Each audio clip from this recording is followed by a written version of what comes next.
compte financier unique n'est pas un document politique, c'est un document comptable. Et il dit exactement l'inverse de ce qui a été affirmé pendant la campagne électorale. On peut contester un discours, il est plus difficile de contester des données comptables validées par l'État. Les chiffres finissent toujours par parler. Les recettes progressent fortement, les dépenses restent maîtrisées, l'investissement atteint un niveau historique et la dette continue de reculer. Voici la réalité comptable de l'exercice 2025. En présentant ce CFU qui affiche un excédent cumulé de 23,35 millions d'euros, Monsieur le maire, Monsieur l'adjoint, vous signez l'acte de bonne santé financière de notre ville, bien loin des propos alarmistes tenus pendant la campagne électorale. Un vote largement majoritaire de ce bilan démontrera que vous surmontez vos préjugés en saluant une situation financière saine.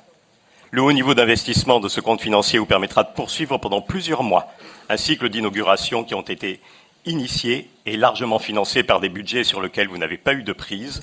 C'est la loi de la démocratie, mais il n'est interdit ni de le relever, ni de le reconnaître.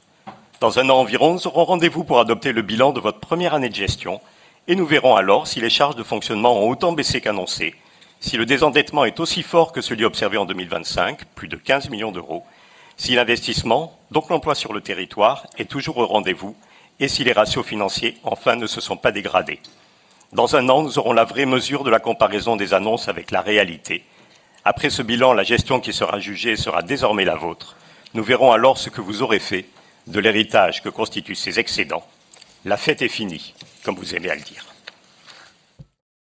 Tout ça, c'est terminé. Oui, je le redis, mais j'ai l'impression que vous aimez avec une forme de masochisme à la formule. Monsieur Pradal, je l'ai dit lors du dernier conseil municipal à Monsieur Boré, alors je peux vous le dire à vous, oui, Monsieur Pradal, la fête est finie, mais elle est finie pour vous, elle est finie pour vos amis, elle est finie pour tous ceux que vous soutenez. Vous évoquez les 30 millions d'euros que nous avons constatés, et d'ailleurs plus qu'un sujet de budget, il s'agit d'un sujet d'exécution budgétaire, puisque, parlons un petit peu technique, si ces 30 millions d'euros apparaissent dans le compte financier unique, c'est parce qu'ils avaient été prévus au budget à juste titre dans le cadre des conventions que nous avions conclues avec l'État dans le cadre du financement de l'hôtel des polices, mais aussi parce que, en application du calendrier des travaux, nous avons émis un titre de recette de 30 millions d'euros qui a été pris en charge par les services du comptable public, qui est aussi l'État. Donc la validité juridique de ce titre ayant été reconnue, il est aujourd'hui inscrit dans le compte financier unique et, à ma connaissance, mais peut-être avez-vous des informations que vous avez conservées, il n'a pas été contesté comme il aurait pu l'être devant le tribunal administratif par Monsieur le Préfet. Donc cela signifie que ce titre est parfaitement justifié. Vous évoquez le fait que pour le moment nous n'avons pas encaissé et que l'État vous fait savoir qu'il ne paiera pas en 2026, mais vous savez comme moi, et je ne fais pas offense à votre compétence professionnelle en le disant, le fait de ne pas encaisser un titre ne lui fait pas perdre sa validité juridique. Ça permet juste aux intérêts de retard de courir au profit de la ville de Nice.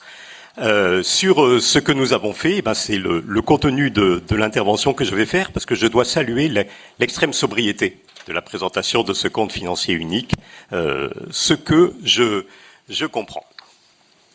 Ce n'est pas vous faire offense, monsieur le maire, de dire que l'équipe actuellement en place n'a pris aucune part à la réalisation des résultats qui sont présentés dans ce compte financier unique.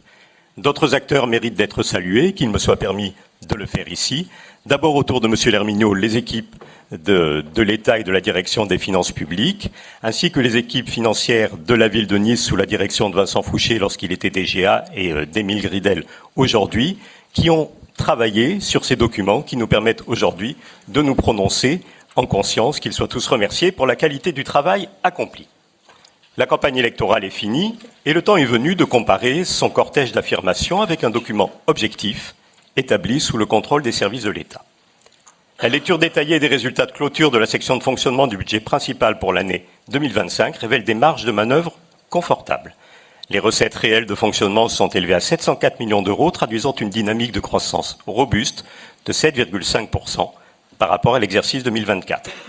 Cette trajectoire haussière a été soutenue de façon décisive par une gestion patrimoniale volontariste. La ville a en effet, vous l'avez évoqué, monsieur l'adjoint, procédé à la cession d'un terrain à l'État pour un montant de près de 30 millions d'euros dans le cadre de l'opération de l'hôtel des polices. Le compte financier unique n'est pas un document politique, c'est un document comptable. Et il dit exactement l'inverse de ce qui a été affirmé pendant la campagne électorale. On peut contester un discours, il est plus difficile de contester des données comptables validées par l'État. Les chiffres finissent toujours par parler. Les recettes progressent fortement, les dépenses restent maîtrisées, l'investissement a atteint un niveau historique et la dette continue de reculer. Voici la réalité comptable de l'exercice 2025. En présentant ce CFU qui affiche un excédent cumulé de 23,35 millions d'euros, Monsieur le maire, Monsieur l'adjoint, vous signez l'acte de bonne santé financière de notre ville, bien loin des propos alarmistes tenus pendant la campagne électorale. Un vote largement majoritaire de ce bilan démontrera que vous surmontez vos préjugés en saluant une situation financière saine. Le haut niveau d'investissement de ce compte financier vous permettra de poursuivre pendant plusieurs mois un cycle d'inauguration qui ont été initiés et largement financés par des budgets sur lesquels vous n'avez pas eu de prise. C'est la loi de la démocratie, mais il n'est interdit ni de le relever, ni de le reconnaître. Dans un an environ, nous aurons rendez-vous pour adopter le bilan de votre première année de gestion et nous verrons alors si les charges de fonctionnement ont autant baissé qu'annoncé, si le désendettement est aussi fort que celui observé en 2025, plus de 15 millions d'euros, si l'investissement, donc l'emploi sur le territoire, est toujours au rendez-vous et si les ratios financiers, enfin, ne se sont pas dégradés. Dans un an, nous aurons la vraie mesure de la comparaison des annonces avec la réalité. Après ce bilan, la gestion qui sera jugée sera désormais la vôtre. Nous verrons alors ce que vous aurez fait de l'héritage que constituent ces excédents. La fête est finie, comme vous aimez à le dire. Je voulais indiquer dans ma présentation, au-delà effectivement de savoir si les ratios vont être vert, orange, rouge, bleu, que sais-je encore. Je vous ai indiqué dans ma présentation, et Monsieur Pradal, vous avez pas forcément répondu à la question, mais Monsieur Picot pose à première vue la même question, savoir, excusez-moi l'expression, mais qu'avez-vous fait en fait des 52 millions de dépensés en plus sur l'année dernière? Donc si j'ose dire, vous avez cramé la caisse. Donc 52 millions plus, comme vous avez indiqué, les 30 millions de cash qu'on n'a pas eu en 25. Donc comptablement, effectivement. C'est juste, mais en termes de cash, on les a pas. On n'avait pas l'argent sonnant et trébuchant. Donc on a 82 millions déjà de dépenses en plus en 2025. Je ne vais pas chipoter, il manque une quinzaine de millions parce que de certaines entreprises qui, malgré les inaugurations, ont oublié d'envoyer leurs factures sur l'exercice 2025 et on les retrouve ces factures en 2026. Donc au total, c'est presque 100 millions de dépenses nouvelles sur 2025.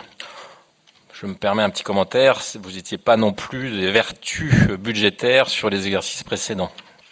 Donc, une des réponses, effectivement, a été apportée par Eric Ciotti, mais là, ça permettra aussi de répondre à Monsieur Picot. C'est sur le contenu, en fait, des économies, puisqu'en fait, en miroir, on voit un peu vos dépenses pharaoniques.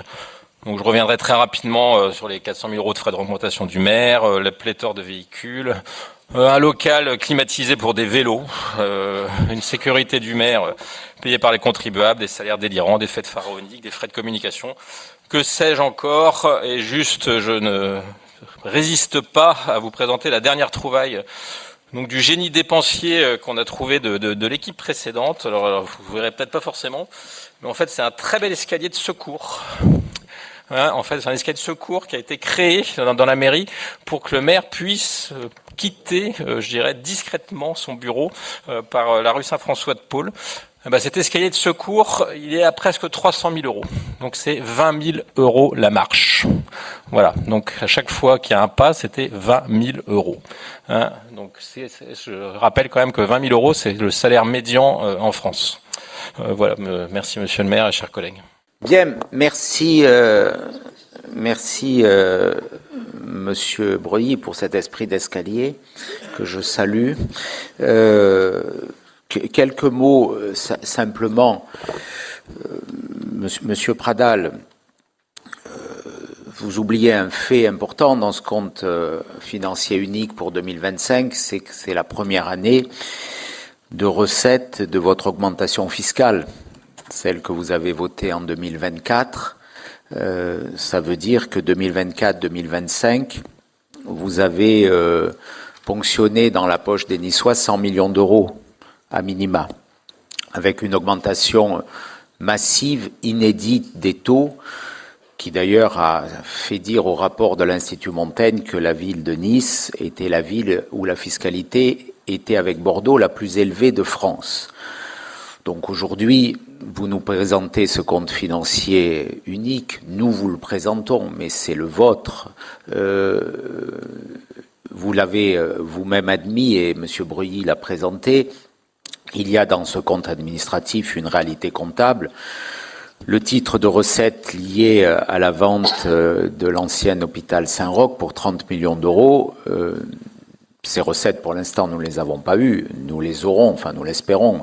Ça voudrait dire que si nous ne les avons pas, l'État n'est plus solvable. Mais j'ai d'ailleurs rencontré récemment le préfet de région, Jacques Witowski, qui a en charge du mandatement de cette somme, pour lui dire que nous l'attendions avec impatience. Et je m'étonne d'ailleurs, compte tenu des excellentes relations que vous nourrissiez avec l'exécutif national, cette somme ne vous ait pas été versée. Donc elle est dans les comptes, mais elle n'est pas dans les caisses. C'est une petite différence notable. Donc ce compte financier unique, c'est celui qui agrège pour 2024, en tout cas pour 2025, mais le résultat de 2024 va aussi sur 2025 sur 2 années d'augmentation massive de la fiscalité. Je ne reviendrai pas sur les dépenses inappropriées, pour certaines illégales. La justice le dira, je pense en particulier aux frais de représentation du président de la métropole. C'est pas dans cette collectivité.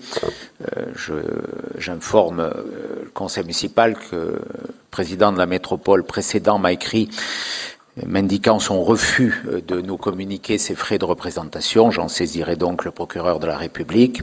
Je le note officiellement et je vous en informe officiellement par l'intermédiaire de son avocat. J'espère qu'il n'était pas payé par la collectivité précédemment. Nous le vérifierons. Je regardais Monsieur Pradal.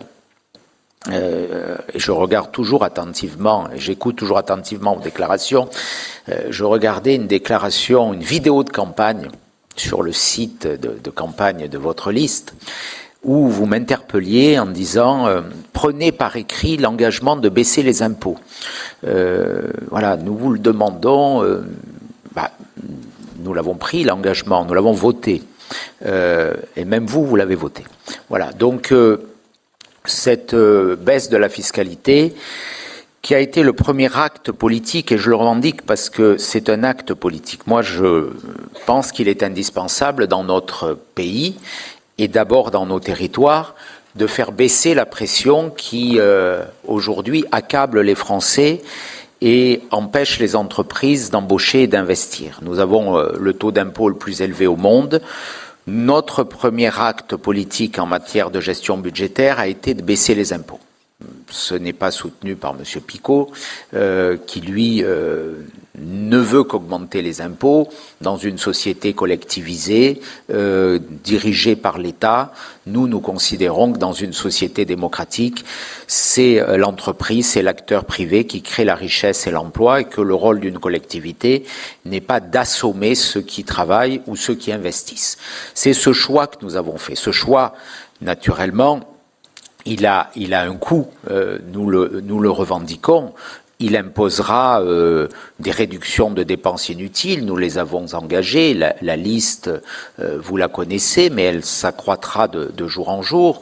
Nous avons diminué des dépenses inutiles sur des manifestations sportives pour cette année, pour plus de 2 200 000 euros. Nous avons engagé une réduction drastique des dépenses de communication pour 2 millions d'euros, avec notamment la suppression du magazine municipal. Nous avons engagé des réductions importantes des indemnités d'élus. L'agrégation de ces indemnités entre la ville et la métropole représente 1 million d'euros. Et nous engageons partout la chasse aux dépenses inutiles. Nous ne conserverons que les dépenses indispensables, utiles, pour le service, la satisfaction du bien commun et de l'intérêt général. Tout ça, c'est terminé. Oui, je le redis, mais j'ai l'impression que vous aimez avec une forme de masochisme la formule. Monsieur Pradal, je l'ai dit lors du dernier conseil municipal à Monsieur Boré, alors je peux vous le dire à vous, oui, Monsieur Pradal, la fête est finie, mais elle est finie pour vous, elle est finie pour vos amis, elle est finie pour tous ceux que vous soutenez en permanence et que vous continuez à soutenir. Vous soutenez cette gestion, vous l'assumez, très bien pour vous. Je crois que les Niçois ont leur idée et le bon sens ne trompe pas. Vous avez tenté de les tromper, ils ne sont pas laissés abuser. Donc on va tracer notre chemin, tracer notre route, vous présenter le compte financier unique de l'impôt, nous présentons le budget supplémentaire de la baisse des impôts. Voilà ce qui nous différencie et c'est comme ça que nous dirigerons pendant 7 ans cette mairie. Ne vous en déplaise.